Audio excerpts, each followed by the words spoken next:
Hey, this is Reid's Reviews. Today let's check out this BeatBuddy by Singular Sound.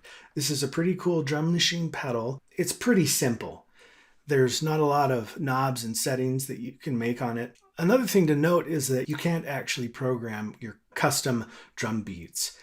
Those have to be done outside in audio editing software or some software by Singular Sound called BeatBuddy Manager that allows you to do that. Then you would need to load it in.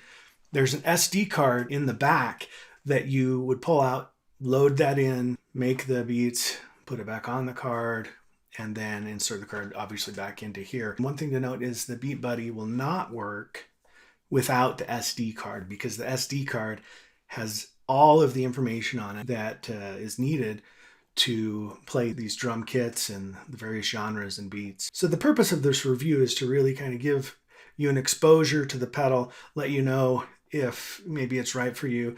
Also, to help those that have purchased it get a little bit of help with regards to some of the navigation. Even though there's only a few buttons, there were a couple nuances about which buttons to push to do what that got me a little confused. The first thing I'm going to show you is these two knobs are also buttons. So you can push them down and they'll perform a function. These up here are all buttons. And sometimes you can use either these buttons to navigate or the knob to navigate, or sometimes you can use this to select or the tap there to select. And I'll kind of show you some of those different scenarios. The first thing that I can go over with you is the way to get into the main menu. The screen that it's on right now is kind of the default home screen, I guess. You see it's got the beat, the status of the pedal, the genre, the time signature, drum set, and then volume and your tempo. To get into the main settings, I'll push both of these down at the same time. I can navigate either with this knob, or I can navigate by pushing down here. First, let's go to font size so that you can see this a little bit better. I'll select here. I am going to go down, but like I mentioned, you can actually go down here. And I'm going to select the extra large. And I can do that with the tap button, or I could have done it by pushing here. Now, if I want to go back, I can push the back arrow, or I can push the drum set button. And then I'm back at the home screen. If you saw some settings that aren't on your particular BeatBuddy, it's because you probably don't have the same firmware version that I do. I currently have this loaded with firmware version 3.60. There may be a couple extra things, but no worries. The basics of the pedal are going to be the same. Let me go back into the main menu. There's something else I want to show you that might help you a little bit when you're trying to figure out what these various things do. If I go down, if I select that, I'm going down to a submenu now. And do you see the question mark? If I do the right arrow here and I select that, it tells me what that particular feature does. That's super handy. So now let's go back to the main screen again.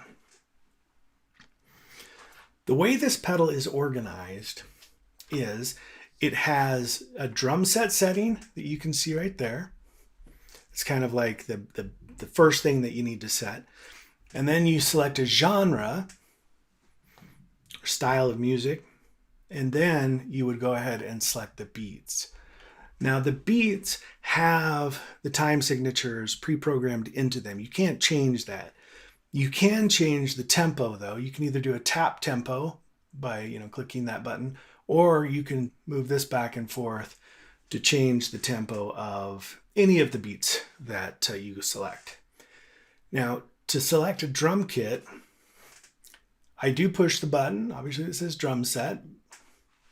And now, again, I can navigate either with this, or I can navigate down with this. Let's pick dance, and I'm going to select it. Goes back to the home screen. Now, here's the tricky part. If I want to change the genres, I have to select the left arrow button. It's a little bit inconsistent maybe with some of the other patterns, meaning I would have I would have thought that maybe when I selected a drum set and I pushed down to pick it, that it would maybe take me to the genre screen so I could pick it there. But instead it goes back to the home screen. So what did I pick? Voice. So let's say I want to go back to dance. I'll select that. Then I want to pick the genre of music. Currently it's on hip hop. Let's do funk for whatever reason. And now I can select the various beats. There's a few ways I can get to the beats from the genre setting. I click the genre button. I can either hit the middle button, the tap button, and that will take me automatically to the beats. Or I just went back to the main styles page, or I can click this button and it will take me to the beats. That's kind of what I mean by it's slightly inconsistent maybe with the drum set, because when you select a drum set, it doesn't automatically take you anywhere else. It just goes back to the home screen.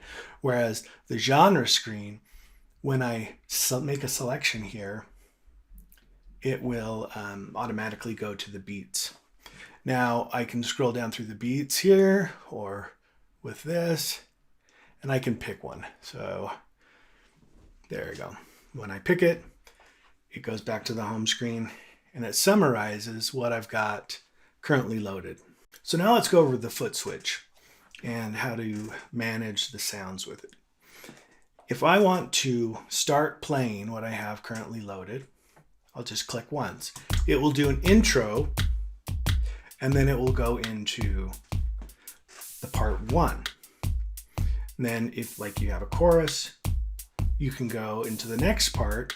If you hold this down for a couple seconds, you'll see it's doing a transition, and then it will switch to part two. Then if I want to go back to part one, hold this down, does the transition, and then it goes back. There's also just kind of random fills that you can do. If you want to, while it's playing a part, just hit the pedal once.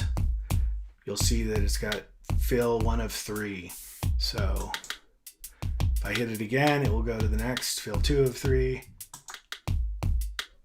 And with this particular beat, it's a pretty subtle fill, but you get the idea. But you do have to remember, one click is fills, one long click is transitions from one part to another. And then to stop it, you would just double click and then does a small outro. There are also some more advanced things that can be done with this pedal. Some of them require the extra foot switch that BeatBuddy has produced. There's also some generic variations of that people are selling. And it's also MIDI capable. Hopefully this helped you understand a little bit more about this pedal. As far as a recommendation goes, yeah, I'd recommend it. I think it sounds great. It's not too complicated. It is a little light on the configuration. You can't program your beats directly on the pedal. I hope that my navigation explanation helped you a little bit, because even though it looks like it should be pretty simple, it's still a little weird and a little bit kludgy to kind of figure out how to get, especially to the genres. Hey, if you love guitars and you're into effects, go ahead and subscribe to my channel. I'm constantly reviewing new and old pedals, and when I do, you'll be the first to know. Hey, so thanks for watching, and we'll talk to you later. Bye.